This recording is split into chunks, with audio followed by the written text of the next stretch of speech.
Welcome back to the channel. It's your Manchester United versus Real Sociedad first leg match preview. Now in this video we're going to be talking about Real Sociedad and their dangers that can cause United some issues tomorrow, injury news and updates, predicted 11, and as well we'll quickly talk about the Europa League and Rasmus Højlund, especially in that striking position, because let's be honest, even though he's been underwhelming for Manchester United recently, this is his competition. He does seem to score his most goals this season in this competition, so maybe he might have a good game tomorrow. But anyway, let's get right into the video. First of all, let's talk about Real Sociedad. Now, United have played them a total of 6 times throughout European competitions. We've beaten them 3 times, drawn them twice, and they have only beaten us once. Now, as well, let's talk about Real Sociedad. They are currently 9th in La Liga, having a bit of an underwhelming season for their standards, just like Manchester United, so it could be a very one-sided or end-to-end game. We don't know how this is going to predict because both teams are not performing at their best this season. United are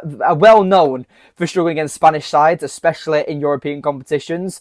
So hopefully we can get the job done, but we'll have to see how it goes. Now, first of all, Real Sociedad, they've got, for me, 3 or 4 key players that can cause us issues. Now, the first one, that's why I said 4, not 3, is that the goalkeeper. Alex Romero is a very good goalkeeper, and for me, I think he's got a lot of potential. I mean, I know he's only 28 years old, but for a goalkeeper, that's probably just before their prime. Goalkeepers normally tend to be in the prime around the 30s. So, Alex Romero, for me, a very good goalkeeper. And I think he's definitely got a good saving ability.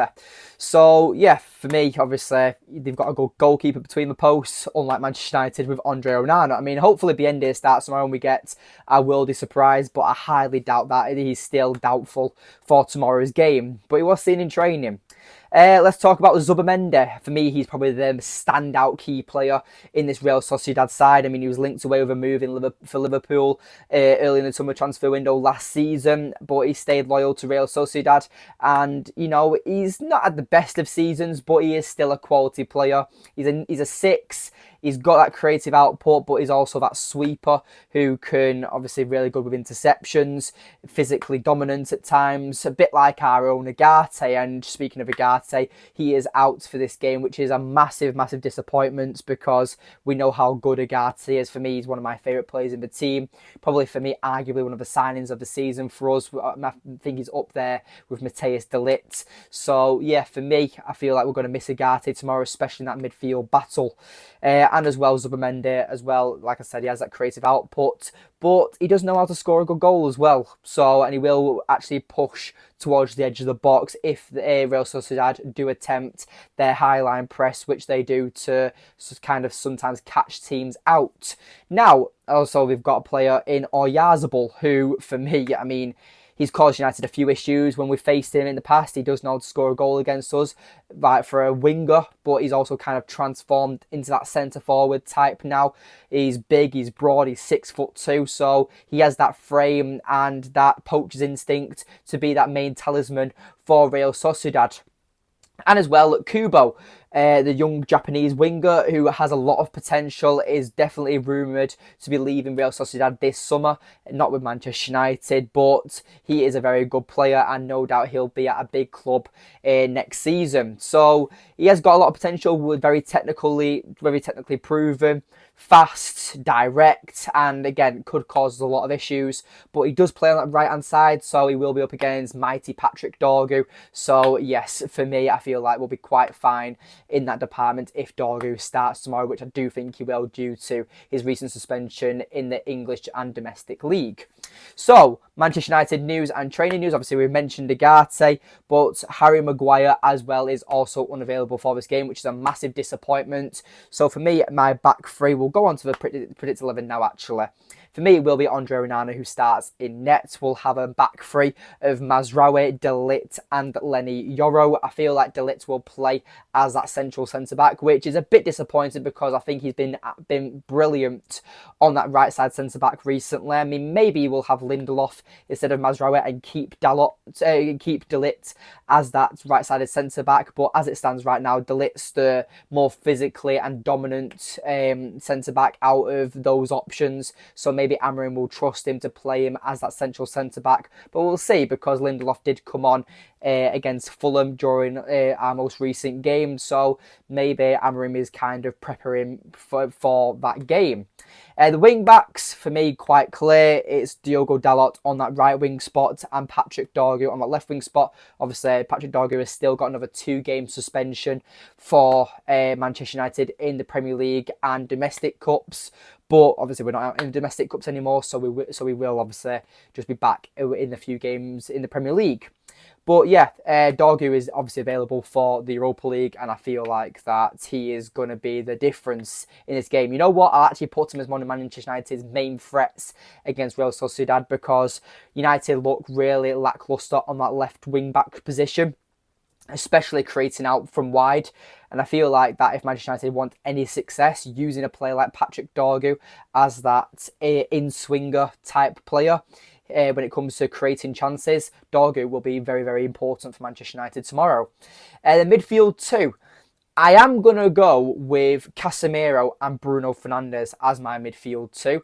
Casemiro, I mean, say what you want about him, whether the contract situation, whether you want to say about his quality as a player. For me, I can always back that he tries. And I know people don't like hearing that, but Casemiro, despite the money he's on, he could sit on the bench and refuse to play and do a Sancho or a Mason Mount. Maybe, I know that's an accusation, but Casemiro, for me, even when he's selected, he always puts in 100%. Now, his quality may not be there, and he definitely has lost that yard or two of pace, but I feel like that his experience and quality is definitely needed in the team. And I feel like with a player like Bruno Fernandes playing that double pivot, they'll do really well next to each other, especially with Casemiro having the acknowledgement of playing against so many Spanish teams throughout his time at Real Madrid. The front three, I think it kind of picks for itself, with Chido Obi Martin not being listed and eligible to play.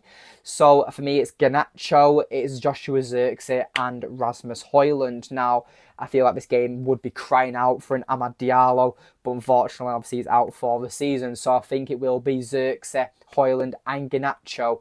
I was thinking Eriksen for that extra creative output, but I feel like he'll be brought on when we need to create more chances if we find ourselves in a losing position. And as well, let's quickly talk about the Europa League. Now, Ruben Amorim in his most recent press conference has talked about the future of the club and his position, whether he is obviously with United's plans when it comes to being champions and winning the Premier League once again. As it stands, Manchester United are way off it, especially this season when you find us where we are in the table. But he's kind of like downplayed the competitions recently. Obviously, we've exited out of the Carabao Cup. We've exited out of the FA Cup last week. The Europa League's our only chance for silverware now this season, because we're not gonna. It's actually mathematically impossible now for Manchester United to win every single game. Like, let's say, for example, if Manchester United was to win every single game from now until the end of the season, and Liverpool weren't, I think it's actually mathematically impossible at this moment in time for Manchester United to actually win the title. So we're way off it. And obviously, we're just going to have to reset and go again next year and hopefully find ourselves in that top 8, maybe top 6 position, because I don't think we'll get top 4 anytime soon. The quality is just way too high. And with Ruben Amorim, he's kind of downplayed the Europa League a little bit, and not saying that he's bothered about losing it, but he's only spoke about the Premier League and he doesn't really seem bothered. That's the way he's coming across at the moment. And I feel like it's obviously every manager wants to win silverware. Every manager wants to be in that position, to be in the Europa League. And this is Ruben Amorim's chance. This is his chance to be the saviour and somehow get Manchester United in European football next season. Because, let's be honest, United weren't supposed to be in the Europa League this season. It was only because we won the FA Cup with somehow the miracle last season to actually be in the Europa League this season. So, as it stands, United are very fortunate to be in this position at the moment. So, Ruben Amorim should be taking this by the scruff of the neck and be like, you know what, lads? We're not getting European football next season. I want players for my system. We need to fucking win this competition. Now, excuse my language, but we do need to win this competition. Because if we want to sign players for the summer, we need to find ourselves in either the Europa League spot over Champions League spot, and it's actually mathematically impossible for us to actually get into the Champions League at this point due to the form of all the other players and all the other teams in the top four at the moment in the league. So winning the Europa League is our best chance in knockout football. And I just hope it just recognises with the players and we can just get the job done. Real Sociedad are not a tough team to beat. They're very beatable at the moment. They've won 2 out of their last 5 in recent form. So for me, they're definitely there for the taking. And if we can, obviously it's in Spain as well, the first leg. So if we can take it back to Old Trafford, maybe 1 or 2 goals up, that'd be a brilliant, positive way to put ourselves into the driver's seat, because we can then come back home and play our football, play our style in front of the fan base and progress further into the Europa League.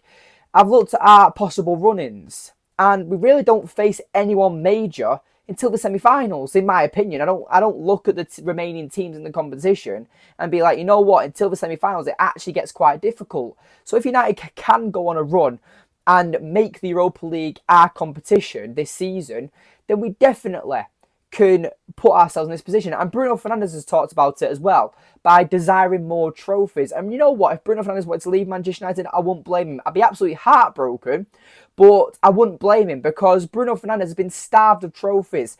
You all know, if you're a long-time viewer of this channel or a long-time subscriber, you know how much I adore Bruno Fernandes. I will die on any sword when it comes to Bruno Fernandes. I will back him no matter what, because what that man has done for my club, which you can say domestically and when it comes to trophies, he hasn't done much, let's say.